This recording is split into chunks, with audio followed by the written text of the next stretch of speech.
मेरी पत्नी ने लगातार 3 बेटियों को जन्म दिया था, इसलिए मैं अपनी पत्नी और बेटियों को छोड़कर दूसरी शादी करने चला गया और फिर कभी पलटकर उनकी सुध नहीं ली। काफ़ी सालों बाद जब मैं अपने पुराने मोहल्ले में वापस आया, तो लोग मुझ पर फूल बरसा रहे थे।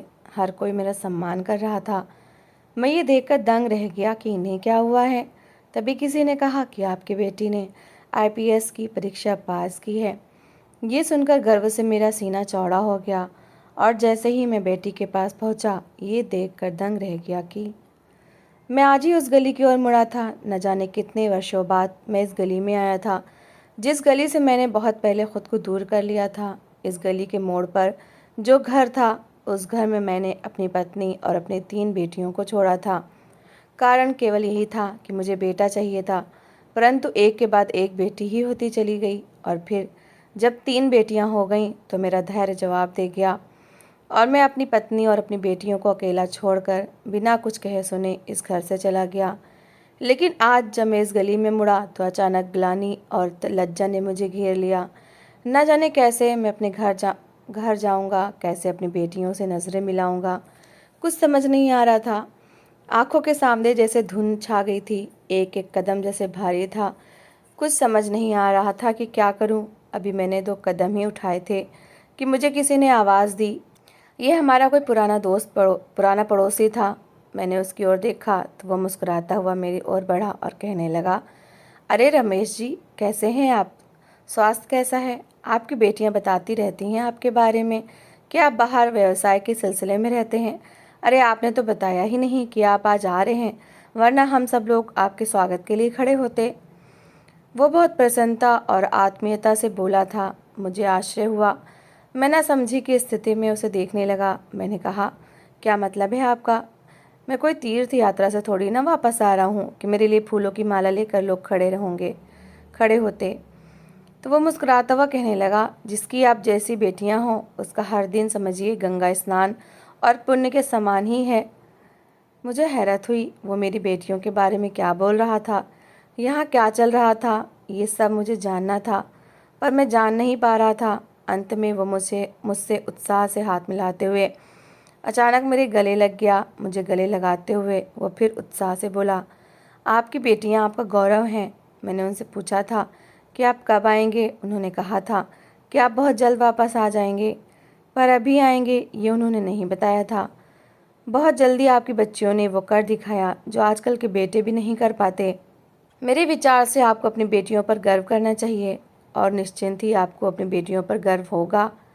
मुझे आज्ञा दीजिए, जल्दी ही आपसे फिर मुलाकात होगी। ये कहते हुए वो आगे बढ़ गया। मैं स्तब्ध खड़ा था कि इसे क्या हो गया है। ये मेरा पुराना पड़ोसी था। हमारे घर के अंदर की स्थिति का किसी को ज्ञान नहीं था, यानी मेरी बेटियों ने समाज में मेरा मान सुरक्षित रखा था। मुझे आश्चर्य हुआ। थोड़ी देर बाद जब मैं कुछ आगे चला तो मुझे एक महिला आती हुई दिखाई दी। वो मुस्कुराती हुई मेरी ओर आई।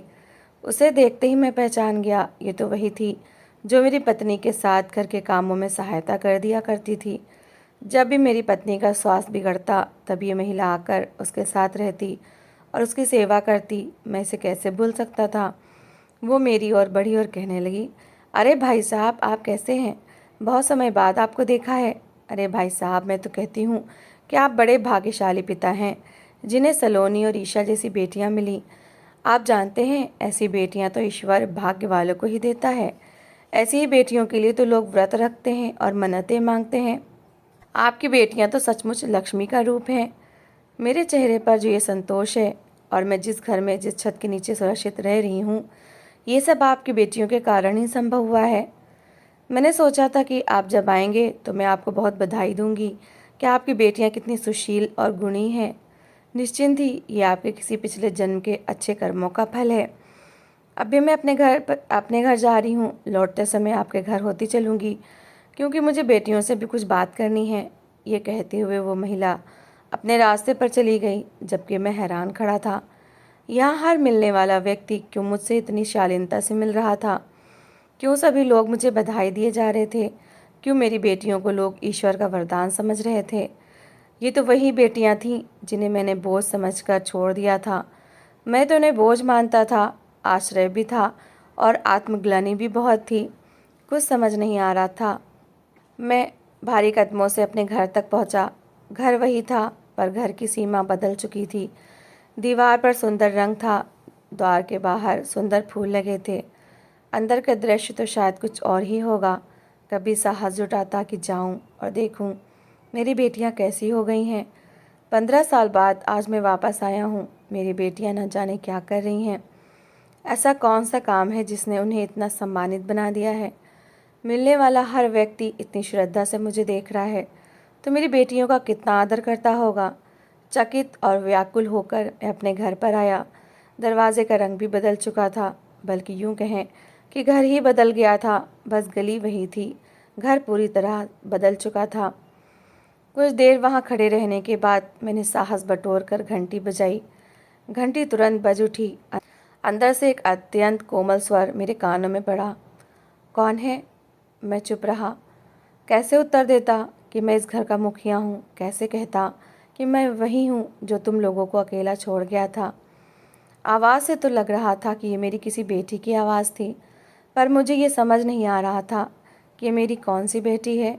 मैंने तो अपनी तीनों बेटियाँ छोड़ी थीं।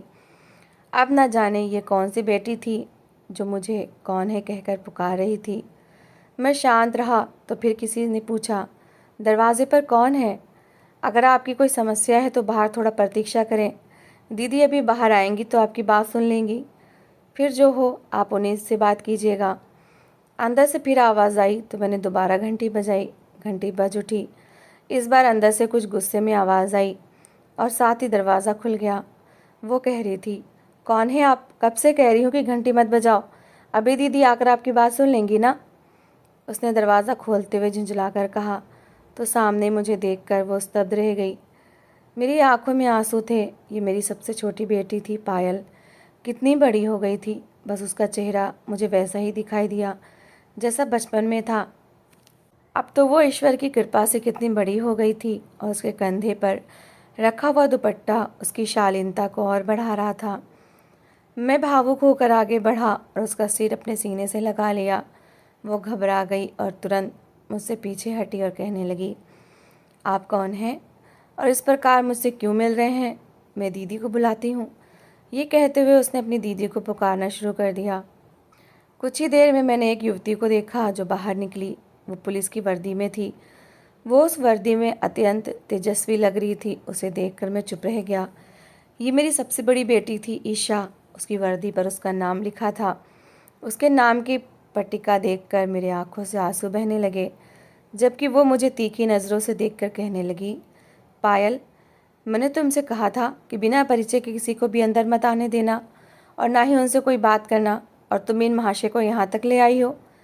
ईशा छोटी बहन पर बरस पड़ी थी। पायल बेचारी विवशता से कभी उसका मुंह देखती और कभी मेरा। तभी मैंने आगे बढ़ते हुए उसकी दुविधा दूर कर दी और कहा, ईशा बेटी, मैं बहुत शर्मिंदा हूँ। मैं तुम्हारा पिता हूँ। मुझे तुमसे इस तरह के व्यवहार की अपेक्षा नहीं थी। मैं चाहता हूँ कि तुम मेरे गले लग जाओ। तुम जानती हो, इतने साल मैंने तुम लोगों के से दूर गुजारे हैं। बेटी, मुझे माफ़ कर दो। मैंने ये कहा तो मेरी बेटी ने हाथ उठाकर मुझे रोक दिया और गुस्से में जो भी उसके मन में आया वो कहती गई। उसके शब्द मेरे दिल को छलनी कर रहे थे, पर उसकी हर बात सच थी। उसने जो भी कहा वो बिल्कुल सच था और मैं अधिक शर्मिंदा होने लगा। मैं रमेश अपने माता पिता की इकलौती संतान था। पिता एक ऑफिस में क्लर्क थे, जबकि माँ घर के काम करती और थोड़ी बहुत सिलाई कढ़ाई करती थीं। मैं अपने माता पिता की इकलौती संतान था। यही कारण था कि मुझे बहुत अधिक लाड दुलार मिला था। मेरी हर इच्छा पूरी हुई थी। मेरी माता एक बहुत ही समझदार महिला थीं, जिन्होंने संस्कारों में कोई कमी नहीं छोड़ी थी। उन्होंने मेरा बहुत अच्छे से पालन पोषण किया था। यही कारण था कि मैं कभी किसी गलत रास्ते पर नहीं गया था। घर की आर्थिक स्थिति कठिन रही थी, लेकिन मेरे माता पिता दोनों ने ही बहुत मेहनत करके मुझे पढ़ाया लिखाया और बड़ा किया था। जब मेरी शिक्षा पूरी हुई तो मेरी बहुत अच्छी कंपनी में नौकरी लग गई।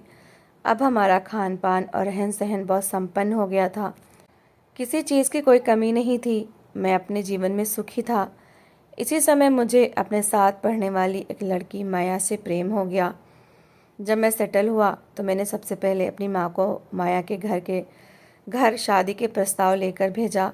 ईश्वर की कृपा से माया के परिवार वाले भी सहमत हो गए। माया भी अपने माता पिता की इकलौती बेटी थी, पर उसके माता पिता जीवित नहीं थे। वो अपने चाचा के घर पर रहती थी और चाचा चाची उसे एक बोझ के समान समझते थे। इसी कारण वो तुरंत मान गए और फिर बहुत जल्दी हमारी शादी हो गई। इस प्रकार मेरा प्यार सफल हुआ और माया मेरी पत्नी बनकर मेरे घर आ गई। मेरे विवाह के कुछ समय बाद मेरे पिताजी का स्वर्गवास हो गया।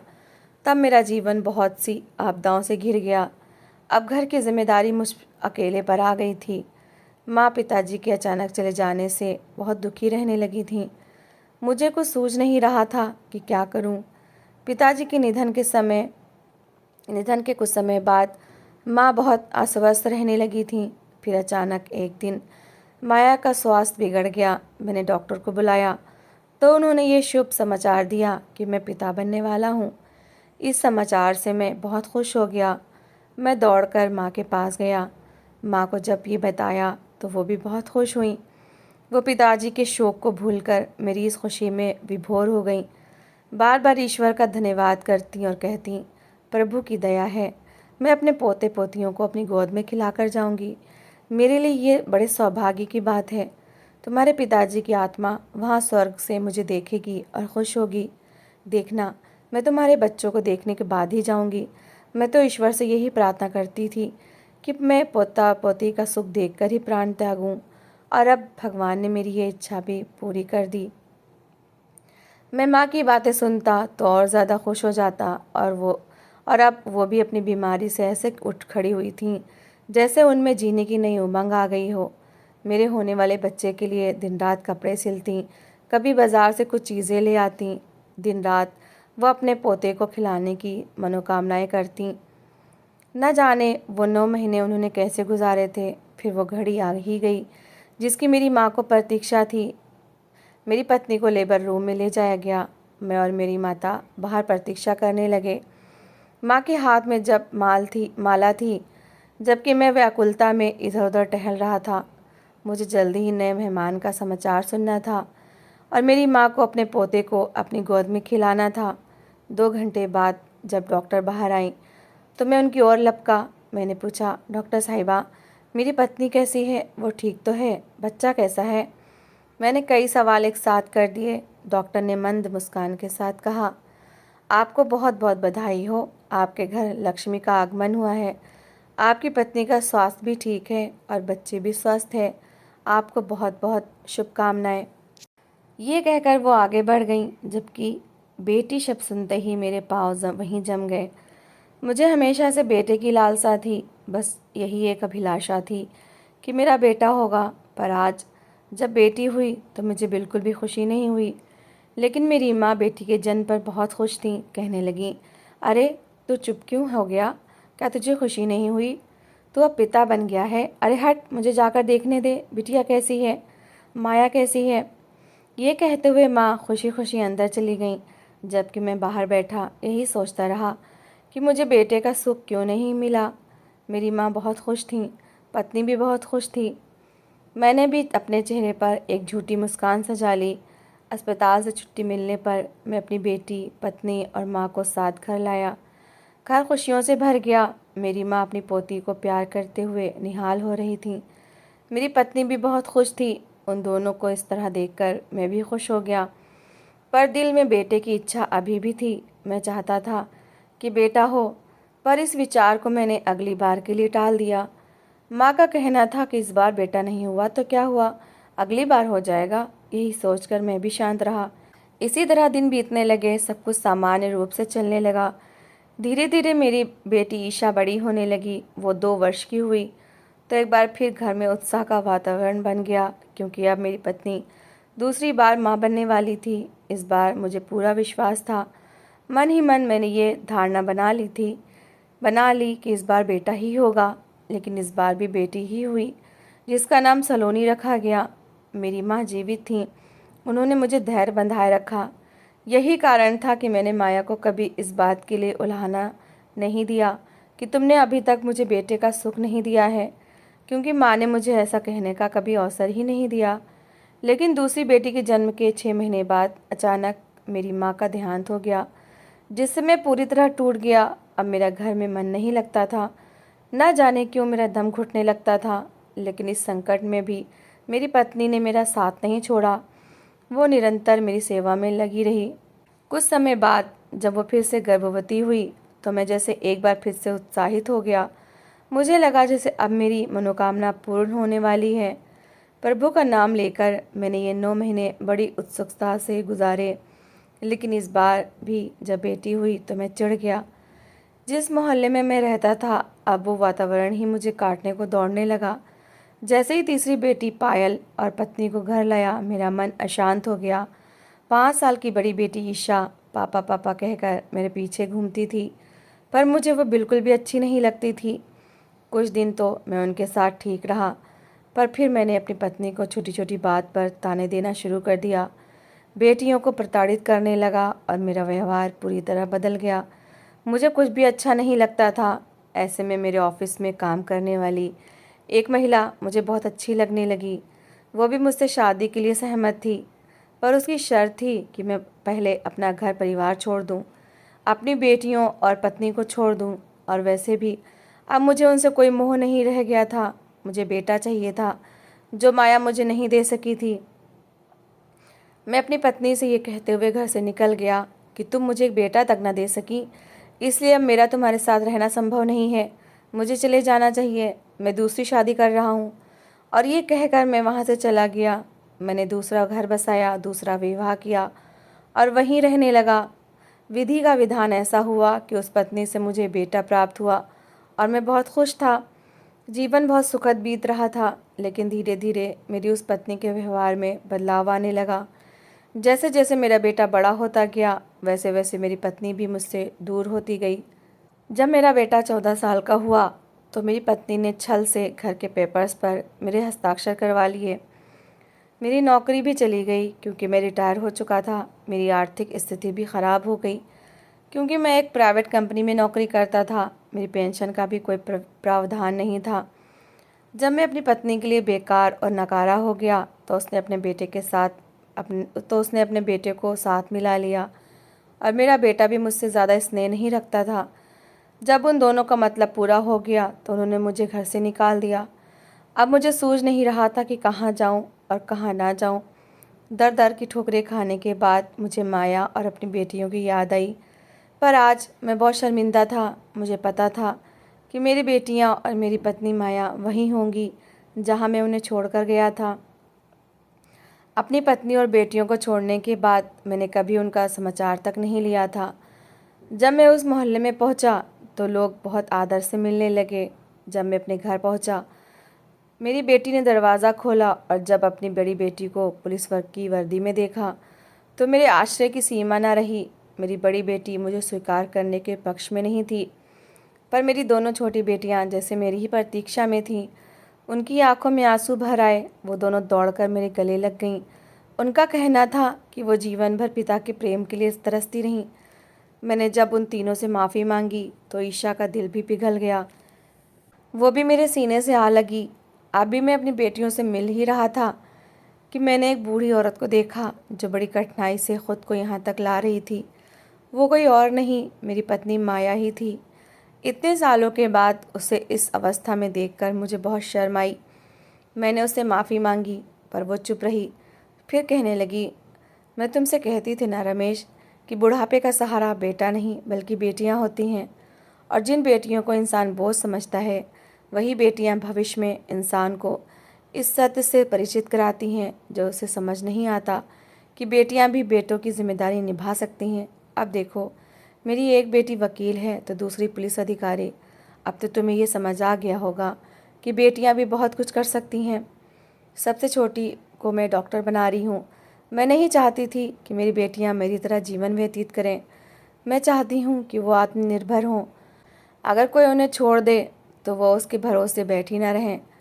जिस तरह मैं तुम्हारे भरोसे जीवन भर बैठी रही, मुझे अपनी बेटियों का सहारा मिल गया था। बहुत कठिनाई सहकर मैंने इनका पालन पोषण किया और इन्हें इस पद तक पहुँचाया। मेरी पत्नी के ताने ख़त्म नहीं हो रहे थे। जबकि मैं शर्मिंदा सर झुकाए खड़ा था। मेरी बेटियां ने मुझसे कहा कि अब मुझे यहाँ से जाने की कोई ज़रूरत नहीं है, क्योंकि मैं उनका पिता हूँ। अपनी पत्नी द्वारा किए दिए गए इन संस्कारों पर मैं आंसू बहाता रह गया। 15 साल पहले मैंने जिन बेटियों को बेसहारा छोड़ दिया था, वो आज मेरे बुढ़ापे की लाठी बन गई थीं। मैं जो ठोकर खाने वाला था, इन तीनों ने मुझे गिरने से बचा लिया था। मेरी पत्नी भी उनके इस फैसले से सहमत थी, क्योंकि वो अब भी मेरी पत्नी थी, और मैं यदि अब लौट आया था तो उसके लिए यही बहुत था कि मैंने अपने किए अपराध का दंड भोग लिया था। मेरी लज्जा को देखते हुए मेरी पत्नी ने भी मुझे माफ़ कर दिया। उन चारों की इस उदारता को देखकर मेरी आंखों से आंसू बह निकले। अब मैं बहुत खुश हूँ कि ईश्वर ने मुझे ऐसी बेटियाँ प्रदान की थीं। अगर ये ना होती तो शायद आज मैं दर दर भटक रहा होता। ईश्वर ने मुझे बेटियाँ दी थीं। अब मुझे ऐसा अनुभव हो रहा था जैसे उसने मुझे सम्राट बना दिया हो।